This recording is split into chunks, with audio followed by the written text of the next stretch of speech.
सरफरोशी की तमन्ना अब हमारे दिल में है, देखना है जोर कितना बाजुए का तिल में है। वक्त आने दे तुझे बता देंगे हम आसमां, हम अभी से क्या बताएं क्या हमारे दिल में है। जय हिंद दोस्तों, वंदे मातरम। सभी लोगों का हमारे YouTube channel science coaching centre में बहुत बहुत स्वागत है। दोस्तों, आज हम अपने इस वीडियो में अपने कुछ शुभ चिंतकों के बारे में बताते हैं कि हमारे कुछ शुभ चिंतक जो हैं, हमारे जो कोचिंग सेंटर है साइंस कोचिंग सेंटर, उसके प्रति इतने समर्पित हैं कि उनकी कारनामों के बारे में मैं चाहता हूं कि आपको बताया जाए कि देखिए कि हमारे शुभ चिंतक कैसे कैसे होते हैं। आपको ही पता ही होगा, चूँकि अधिकतर जो हमारे सब्सक्राइबर हैं या तो वो हमारे छात्र होंगे या कुछ ऐसे भी हैं जो इधर उधर से भी मतलब हमारे नाम के कारण वो सब्सक्राइब करके जितने भी वीडियो देखे होंगे तो आशा करते हैं कि उन्हें काफ़ी पसंद आया होगा। तो हमारे जो शुभ चिंतक हैं उन्हें हमारे ये जो कोचिंग है और आपका जो ये YouTube चैनल चल रहा है, ये सभी उन्नति जो है उनसे बर्दाश्त नहीं होती है। उनसे बर्दाश्त नहीं होती है कारण कि अभी पता ही होगा कि कुछ दिनों पहले ही मैट्रिक और इंटरमीडिएट का बिहार विद्यालय परीक्षा समिति के द्वारा रिजल्ट निकला, जिसमें आपको पता ही होगा, यदि आसपास के एरिया से भी आप बिलोंग करते होंगे, मेरे फेसबुक फ्रेंड भी यदि होंगे, या फिर अभी आपको यूट्यूब पर भी हम डालेंगे, क्योंकि जो अच्छे विद्यार्थी नंबर लाए हैं उनको सम्मानित भी किया जाएगा। लेकिन अभी कोरोना के बढ़ते प्रभाव को लेकर के अभी वैसा फंक्शन का आयोजन नहीं किया गया है। तो अभी बिहार बोर्ड के द्वारा जो मैट्रिक और इंटर का रिजल्ट जो इशू किया गया, उसमें आप खुद सोच करके देखिए कि हमारा जो यह कोचिंग है, आपको पता ही होगा कि देहाती एरिया, रूरल एरिया से बिलोंग करता है। इसमें 100% रिजल्ट यहाँ का एकदम निश्चित रूप से रहता है। देहाती क्षेत्र में होने के बावजूद भी आपको पता ही होगा दोस्तों कि मैट्रिक के परीक्षा के रिजल्ट में 94.4% यानी कि 94.4% नंबर ला करके किसी विद्यार्थी ने पूरे ऑल ओवर बिहार स्टेट में 13वां पोजीशन प्राप्त किया। पूरे ऑल ओवर। अब आप खुद सोच करके देखिए कि 16.5 लाख विद्यार्थी इस बार मैट्रिक के एग्जाम में अपीयर हुए थे, जिसमें 13वां पोजीशन। ऐसे तो बिहार विद्यालय परीक्षा समिति के द्वारा टॉप 10 विद्यार्थियों को ही सेलेक्ट किया जाता है, जिसमें 101 विद्यार्थी थे, और टॉप 10 के अंतर्गत वह विद्यार्थी जो है आने से 3 नंबर से मात्र चूक गया और 472 यानी 472 नंबर लाया है। तो ये रिजल्ट है।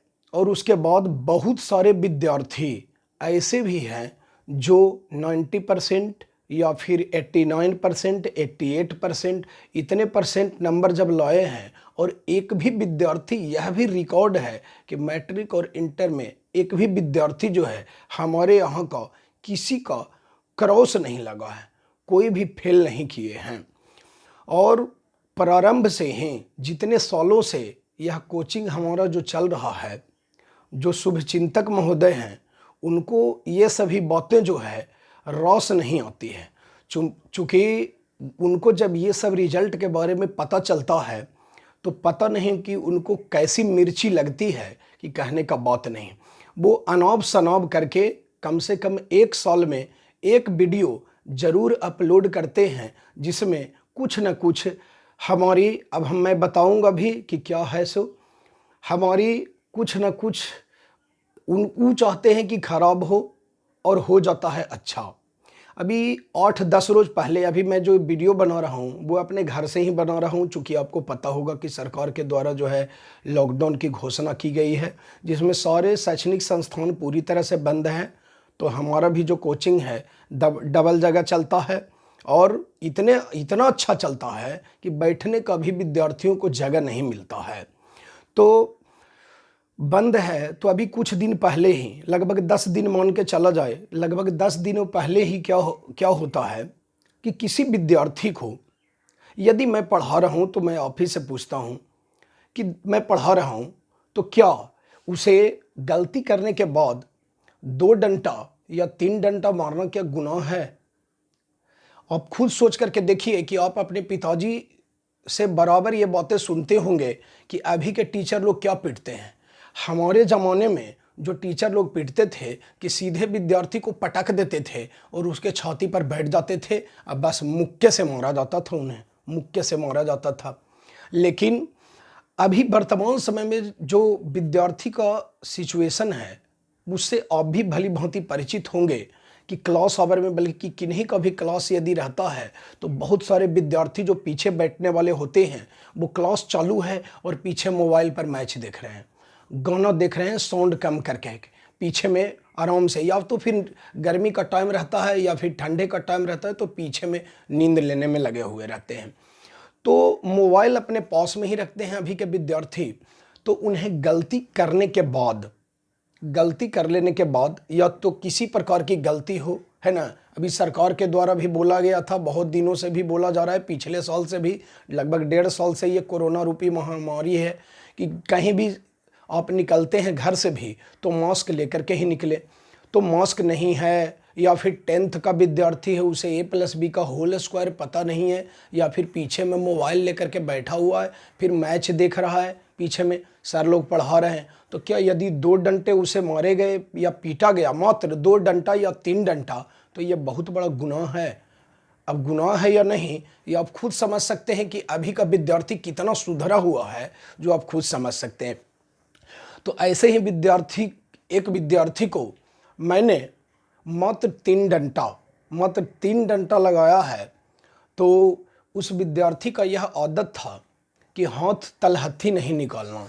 ऐसा नहीं कि सिर्फ एक दिन का, पूरे कभी भी 1 साल 2 साल हो गया पहले भी तो हाथ नहीं निकालना। सीधे टीचर के द्वारा पीटने पर वो हाथ को ऐसे ऐसे आगे रुखे कर देता है। तो आप ही बताइए, इस हाथ से हम लोग काम करते हैं, बहुत सारा काम करते हैं, तो तलहथी छोड़ करके यदि किसी भी जगह पर डंडे के द्वारा यदि हल्का सा भी मारा जाए तो ऑटोमेटिकली है कि बम तो थोड़ा डंडे का निशान तो पड़ना स्वाभाविक है ना।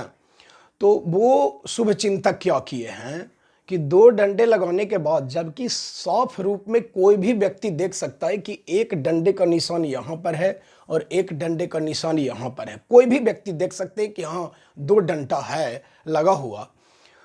तो उसके लिए वो क्या किए कि लड़के को टॉर्चर कर करके स्पेशल एक 2 मिनट 11 सेकंड का वीडियो बनाया है, जिसमें उन्होंने साफ वे में ये कहा है कि पढ़ाते बढ़िया हैं, देयर इज नो डाउट।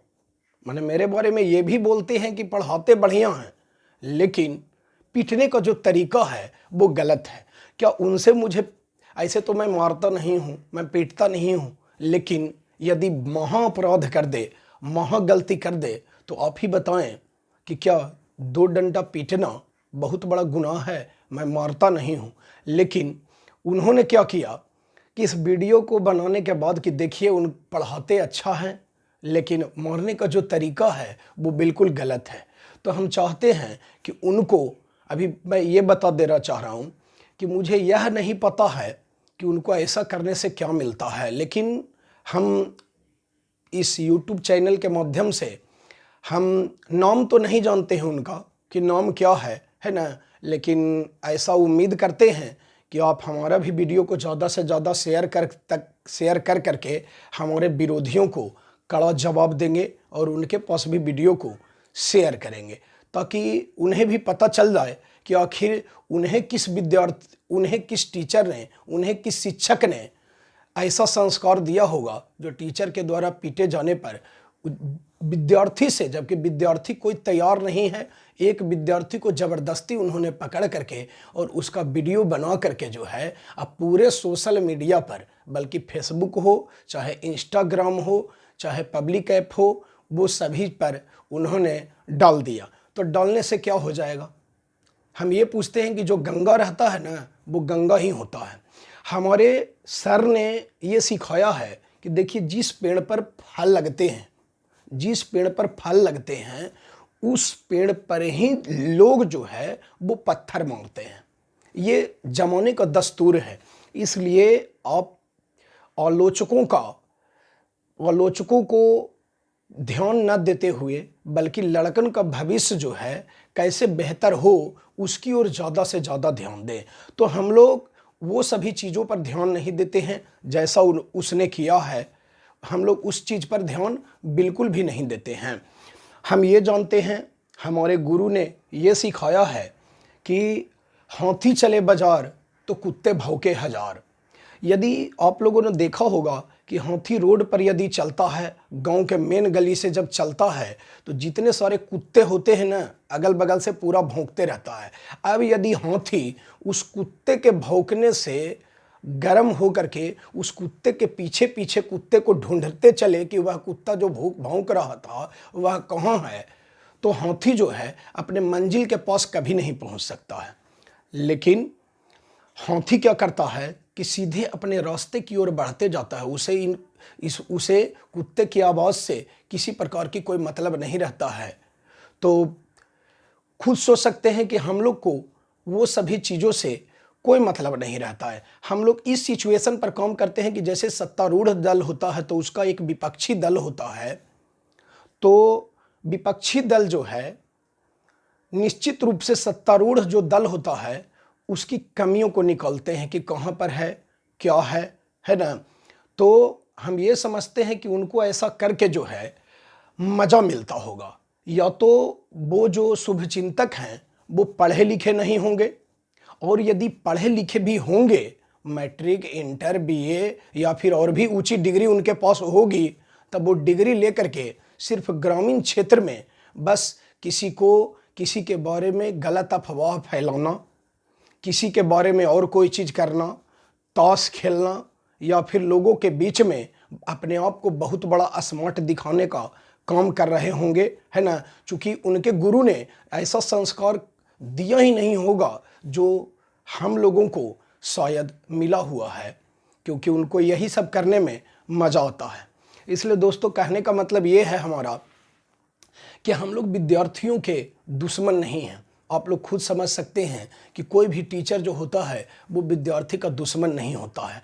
वो चाहता है कि हमारा विद्यार्थी जो है जितना अधिक से अधिक अच्छा अंक लाए, उसका बेसिक जितना मजबूत रहेगा उतने आगे जा कर के उसे आसानी होगी। क्योंकि विद्यार्थी को जब यदि अच्छे से पढ़ने के बाद जॉब लग जाता है तो उससे उसे पढ़ाने वाले टीचर भी गौरवान्वित महसूस करते हैं। अच्छे जो विद्यार्थी होते हैं वो इस थ्योरी पर काम करते हैं कि जिस प्रकार से बीमारी होती है, तो आप खुद देखिए कि पेट दर्द, माथा दर्द, बुखार यदि लगता है तो क्या बुखार लग जाने के बाद कोई भी दवाई जब खाते हैं तो दवाई अच्छी लगती है? बिल्कुल नहीं लगती है। लेकिन मन मार के यदि हम दवाई खा लेते हैं तो पेट दर्द, सर दर्द, माथा दर्द से हमें छुटकारा मिल जाता है, बुखार से छुटकारा मिल जाता है और हम बिल्कुल चंगे हो जाते हैं। ठीक उसी प्रकार से गुरु के द्वारा क्लास आवर में आप जहाँ भी पढ़ा रहे हो अभी तत्काल में, या फिर पहले भी पढ़े होंगे, तो एक गुरु के द्वारा यदि किसी शिष्य को डांटा जाता है या पीटा जाता है तो वो बिल्कुल आपके भविष्य के लिए ही, संवारने के लिए ही ऐसा किया जाता है ना। क्योंकि पिता के द्वारा डांटा गया या फिर गुरु के द्वारा फटकारा गया या फिर किसी सोनार के द्वारा तपाए जाने के बाद जैसे सोने में निखार आता है, ठीक उसी प्रकार से विद्यार्थियों में भी निखार आने का काम करता है। तो आप लोग ऐसे जो शुभचिंतक किस्म जो कभी कभी इस प्रकार के वीडियो जो अनावश्यक फालतू जो बनाते रहते हैं, उनकी बातों को बिल्कुल भी ध्यान न देते हुए आगे की ओर बढ़ते जाना है। आप ही देश के भविष्य हो, है ना। और वो सभी लोगों को सिर्फ गांव में ही रहना है, उनको तो कोई काम है नहीं कि क्या करना है से, है ना। बस अपने आप को दिखाना है। लेकिन हमारे विद्यार्थी जो अच्छे हैं, हमारे मित्र हैं या फिर उस गांव के मित्र हैं या फिर अगल बगल के भी मित्र हैं, उनको हम समझते हैं कि निश्चित रूप से बता दिया होगा कि तुम्हारा डिग्री क्या है, तुम्हारा क्वालिटी क्या है, और हम लोग के जो सर हैं उनका क्वालिटी क्या है। There are many differences between both of you, कहने का मतलब ये है। तो इस वीडियो के माध्यम से हम यही संदेश देना चाहते हैं कि कृपया आप जो कुछ भी काम करते हैं अपना करें, दूसरों से मतलब न रखें। दूसरों की छोटी छोटी सी बातों पर उसका इतना बड़ा इशू नहीं बनाना है, उससे हमारा कुछ होने वाला नहीं है। सरकार के द्वारा जब खोला जाएगा शैक्षणिक संस्थान, तो फिर से आप आकर के कोचिंग सेंटर में आप देखिएगा कि क्या इनके पास लड़का कुछ घट गया, तो फिर ऐसा करने से लाभ क्या है? कुछ भी लाभ होने वाला नहीं है। तो दोस्तों, हम भी चाहते हैं जिस प्रकार से उन्होंने उस वीडियो को दिखाया था, तो हम भी चाहते हैं कि आप लोगों के पास भी वह वीडियो कहीं से आया होगा, तो जिनके पास आया होगा उनके पास ये वीडियो को भेज दें, है ना। और ज़्यादा से ज़्यादा आप लोग भी शेयर करें, ताकि उस शुभचिंतक को भी पता चल जाए कि हम जो करते हैं बराबर, है ना, वो सही नहीं कहा जा सकता है। आप लोग भी इस वीडियो को ज़्यादा से ज़्यादा शेयर कीजिए, ताकि पता चल जाए कि हाँ भाई कौन है क्या है। बस, धन्यवाद।